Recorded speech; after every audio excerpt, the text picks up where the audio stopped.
కుంట అంటే ఏంది? కుంట అంటే చెరువే కదా, చెర్లనే ఇల్లు కట్టిండి నేను కొడంగల్ల. ఇక్కడికి వచ్చేమో పెద్ద పెద్ద మాటలు చెప్తాడు. వాళ్ళ అన్న దుర్గం చెరువులో కట్టిండి ఇక్కడ ఇల్లు, తాలాబులు ఉంది అది కూడా. ఆ ఇల్లుకు ముట్టరు, హైడ్రా పోదు, కానీ ఈజీగా దొరికేటోళ్ళు ఎవరు? గరీబ్ పోదు. అడిగేటోడు లేడు, మిమ్మల్ని కాపాడేటోడు లేడు అన్నట్టు, మీకు ఆవాజ్ లేదన్నట్టు కొట్టేస్తాం. తోడు దెంగే ఫోన్ దేగితే క్యాకర్తే క్యాకర్లే అన్నట్టుగా ఈరోజు వ్యవహారం ఉన్నది. దయచేసి నేను మిమ్మల్ని కోరుతున్నా, ఇవాళ ప్రభుత్వం కాంగ్రెస్ పార్టీ వాడు ఏమంటుండంటే, మాకు ఓటేసి నీ ఏళ్ళతో నీ కంటినే పొడిపించే కుట్ర చేస్తున్నాడు.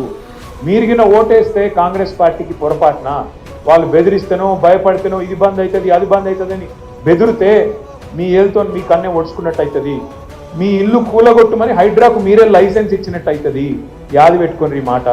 ఒకవేళ మీకు కనుక రేపటి రోజున మళ్ళా కేసీఆర్ రావాలి అంటే సురుకు పెట్టుడు కాంగ్రెస్ పార్టీకి ఇప్పటి నుంచే మొదలు పెట్టాలి. జూబ్లీ హిల్స్ నుంచే మన జయప్రయాత్ర మొదలు కావాలి.